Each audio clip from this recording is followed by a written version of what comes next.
नमस्कार साथियों, स्वागत है आप सभी का हमारे यूट्यूब चैनल में। आज का वीडियो एक विशेष टॉपिक के ऊपर है। टॉपिक है हमारा बोर्ड कक्षा 5, 8, 10 और 12 के लिए कितने प्रतिशत या फिर ग्रेड पर 17 विभागीय नोटिस मिलता है। साथ ही जो शिक्षक और संस्था प्रधान हैं उनके लिए श्रेष्ठ और न्यून जो परीक्षा परिणाम है उसके मापदंड क्या हैं। जी हाँ साथियों, अभी रिजल्ट आ रहे हैं। रिजल्ट में बालक पास भी हो रहे हैं और कुछ बालकों के जो परसेंटेज है वो कम भी रह रहे हैं। उसका कारण कुछ भी हो उस पर चर्चा नहीं करेंगे। यहाँ हम केवल और केवल जो विभागीय कार्यवाही है उसके बारे में हम चर्चा करेंगे। हमारे पास कुछ आदेश हैं, जिन आदेशों का विश्लेषण हम करेंगे। तो चलिए शुरू करते हैं वीडियो को। सबसे पहले हमारे पास आदेश है 18/4/2016 का परीक्षा परिणाम और नामांकन की समीक्षा और नवीन मापदंड। इसमें जो दिया गया है निर्देश 12, 10, 8 और 5 के संस्था प्रधान और शिक्षकों के लिए। शिक्षकों में यहाँ हमारा तात्पर्य व्याख्याता, वरिष्ठ अध्यापक जो ग्रेड 3 के हैं, लेवल 1 और 2, उनके शैक्षिक सत्र यहाँ 16 और 17 का ही है जिक्र। लेकिन यदि कोई नवीन आदेश जारी नहीं होते हैं तो यही आदेश मान्य होंगे जब तक कोई नवीन आदेश जारी नहीं होते हैं। सबसे पहले हम बात करते हैं संस्था प्रदान की। तो श्रेष्ठ परीक्षा परिणाम यहाँ क्या गिना जाएगा। विद्यालय का कक्षा 12 और 10 का बोर्ड परीक्षा परिणाम 90% या इससे अधिक रहने पर यह श्रेष्ठ की श्रेणी में आएगा, तथा 5 और 8 का जो परीक्षा परिणाम है वो यहाँ 90% विद्यार्थियों के जो ए ग्रेड है उससे ज़्यादा आने पर ये श्रेष्ठ परिणाम की श्रेणी में रखा जाएगा। उसके बाद में जो विद्यालय के परीक्षा परिणाम में 12, 10 और बोर्ड परीक्षा में से किसी एक, और इसी प्रकार 8 और 5 के किसी भी बोर्ड परीक्षा में यदि एक में ऐसा होता है तो वो भी श्रेष्ठ की श्रेणी में ही होगा। उसके बाद में न्यून परीक्षा परिणाम की बात करते हैं।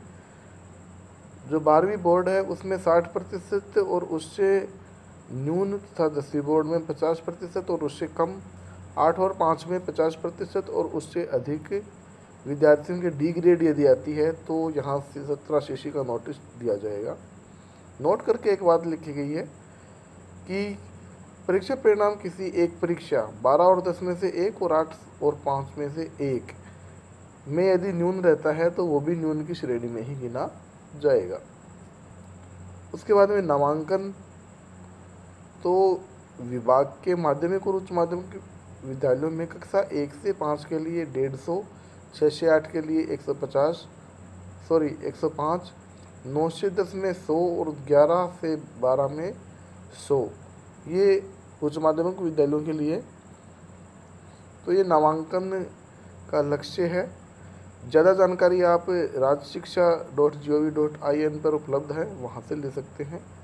तो जिन संस्था प्रधानों द्वारा उक्त लक्ष्य की प्राप्ति समयबद्ध कार्यक्रम के हिसाब से नहीं की जाएगी तो उनको भी 17 का नोटिस यहाँ दिया जाएगा। उसके बाद में शिक्षक की बात करेंगे तो श्रेष्ठ परीक्षा परिणाम कौन सा होगा। 12 और 10 में 90% से ज़्यादा परिणाम रहने पर श्रेष्ठ होगा। 8 और 5 में 90% से ज़्यादा यदि ए ग्रेड आएगी तो ये श्रेष्ठ परीक्षा परिणाम में काउंट होगा। उसके बाद में विद्यालय के परीक्षा परिणाम में 12 और 10 में से किसी एक में या फिर दोनों के लिए श्रेष्ठ की काउंटिंग की जाएगी। और इसी तरीके से जो न्यून है उसमें देख लेते हैं।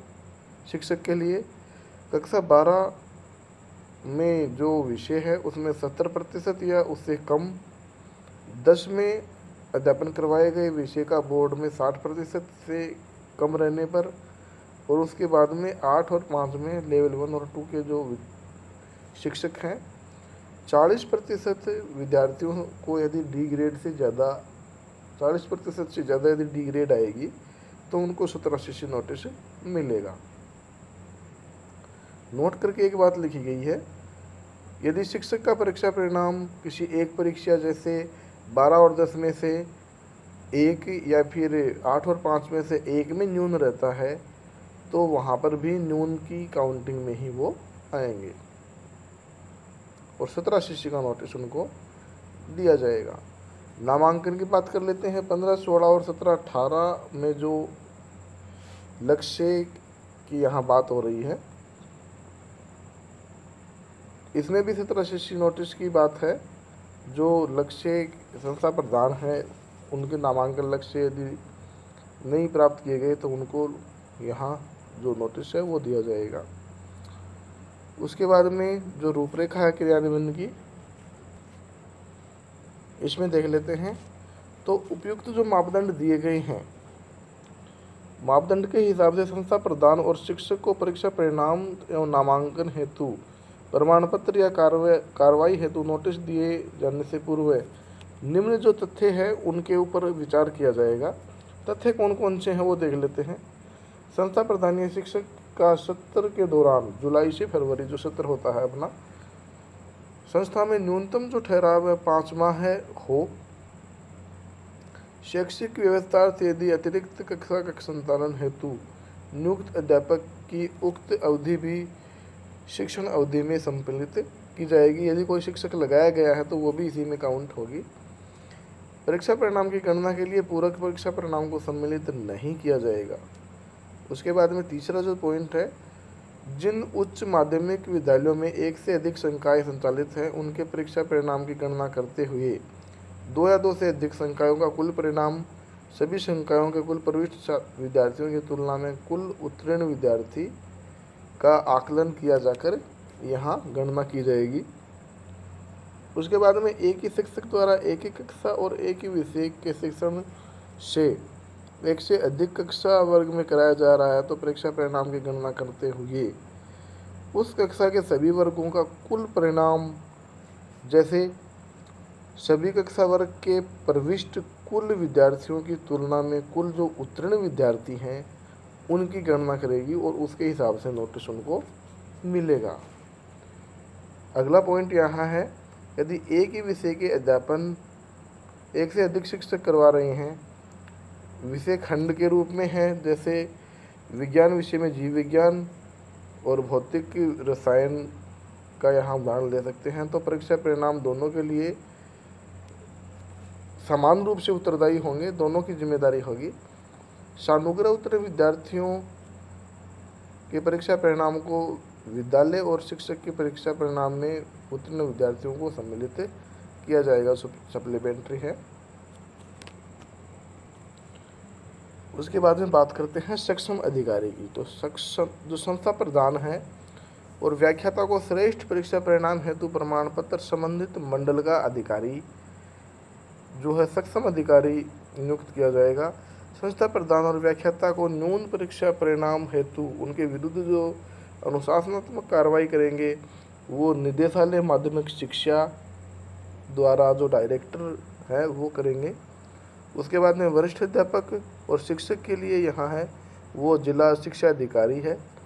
वरिष्ठ अध्यापक के लिए जो अनुशासनात्मक कार्रवाई है वो मंडल अधिकारी, और 3rd ग्रेड के लिए यहाँ जो जिला शिक्षा अधिकारी है डिस्ट्रिक्ट के वो यहाँ नियुक्त रहेंगे।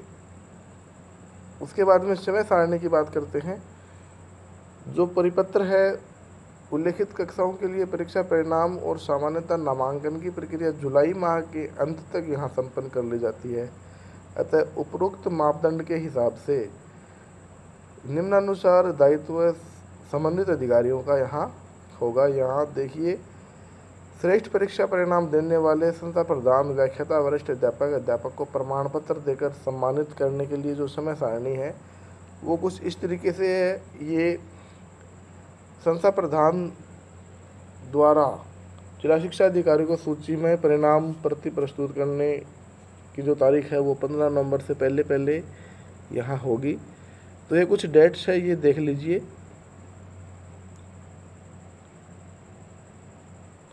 उसके बाद में न्यूनतम परीक्षा परिणाम के संबंध में जो कार्रवाई है उनकी भी अलग अलग डेट दी गई है। 30 जुलाई कारण बताओ नोटिस दिया जाएगा 10 अगस्त तक, और नोटिस का जो प्रत्युत्तर है वो 30 अगस्त तक यहाँ दिया जाएगा। तो ये कार्यवाही समय के हिसाब से एक सर्किल के रूप में चलेगी। ये आदेश था हमारे पास 16 का। अब एक और आदेश है हमारे पास 16 का ही, जिसमें परीक्षा परिणाम और नामांकन की समीक्षा और मापदंड यहाँ दिए गए हैं।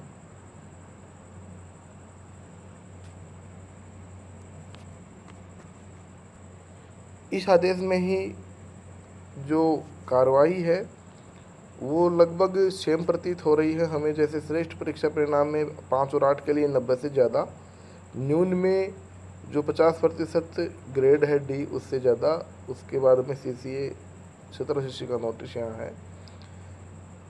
न्यून परीक्षा परिणाम दोनों में से एक में गिना जाएगा और जो श्रेष्ठ है वो भी गिना जाएगा। नामांकन की बात यहाँ है 1 से 5 के लिए 150 और 6 से 8 के लिए 105 यहाँ अपेक्षित रखा गया है।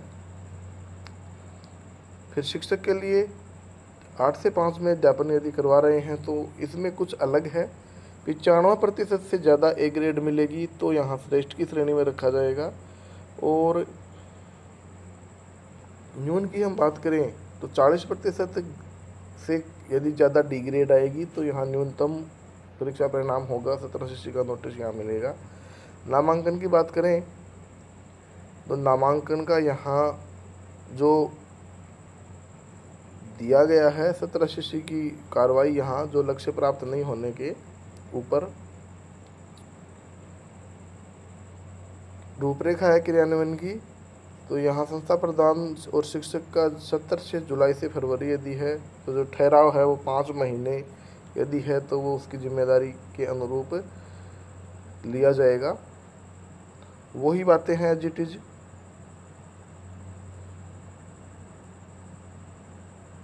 उसके बाद में सक्षम अधिकारी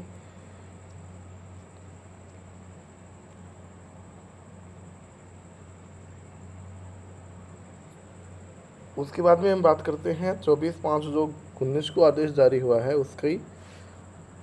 यहाँ सबसे पहले नामांकन की बात करेंगे तो प्राथमिक के लिए 150, UPS 6 से 8 के लिए यहाँ 105, माध्यमिक 9 से 10 में 100 और 11-12 में भी 100 जो बालक बालिका हैं ये काउंट किए जाएंगे। परीक्षा परिणाम तो यहाँ नामांकन वृद्धि के लिए जो परीक्षा परिणाम है वो ज़्यादा से ज़्यादा रखने की बात कही गई है। मापदंड में अधिकतम 10% तक का शिथिलन प्रदान किया जा सकेगा।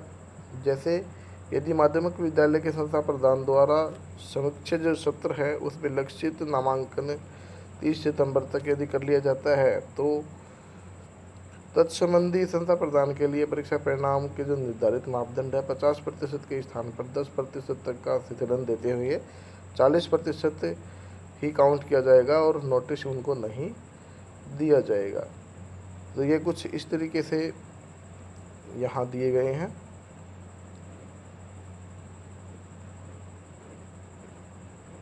उसके बाद में एक आदेश और है 14/4/2016 का,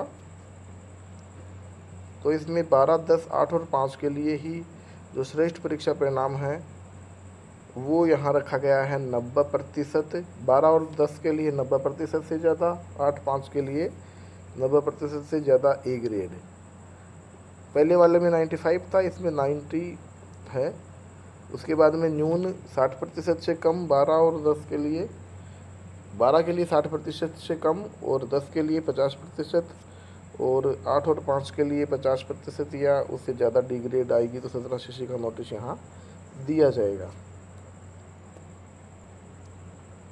और जो न्यून परीक्षा परिणाम है वो भी कुछ मापदंड है वो लगभग पहले वाले ही हैं। जो कक्षा का निर्धारण है वो यदि 12 और 10 में दोनों को अध्ययन करा रहा है शिक्षक तो उसमें से एक की बात होगी। नामांकन की बात करें तो 1 से 5 में 150, 6 से 8 में 105, 9 से 10 में 100 और 11 से 12 में यहाँ 100 आधार माना गया है।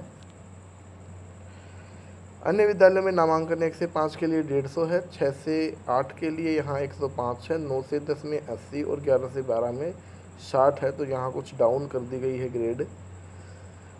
और अधिक जानकारी आप rajshiksha.gov.in पर ले सकते हैं। यहाँ श्रेष्ठ परीक्षा परिणाम की हम बात करेंगे तो 12 और 10 में 100% रहने पर श्रेष्ठ की श्रेणी में आएगा, और 8 और 5 में 100% रहने जो ए ग्रेड है वो श्रेष्ठ में काउंट किया जाएगा। न्यून की यहाँ बात करें तो 12 में तो 70% और 10 में यहाँ 60% न्यून की श्रेणी में रखा गया है। 8 और 5 में जो 40% है उनसे ज़्यादा यदि डी ग्रेड आती है तो यहाँ 17 शिष्य का नोटिस मिलेगा। नामांकन की बात करेंगे तो नामांकन लक्ष्य पूरा नहीं होने पर भी संस्था प्रधान को यहाँ जो नोटिस है 17 शिष्य का वो दिया जाएगा। तो ये सारे के सारे जो नियम हैं, रूपरेखा है, वो विभिन्न आदेशों से हमने समझे। सक्षम अधिकारी की बात यहाँ पहले कर चुके हैं, एज इट इज वो ही है।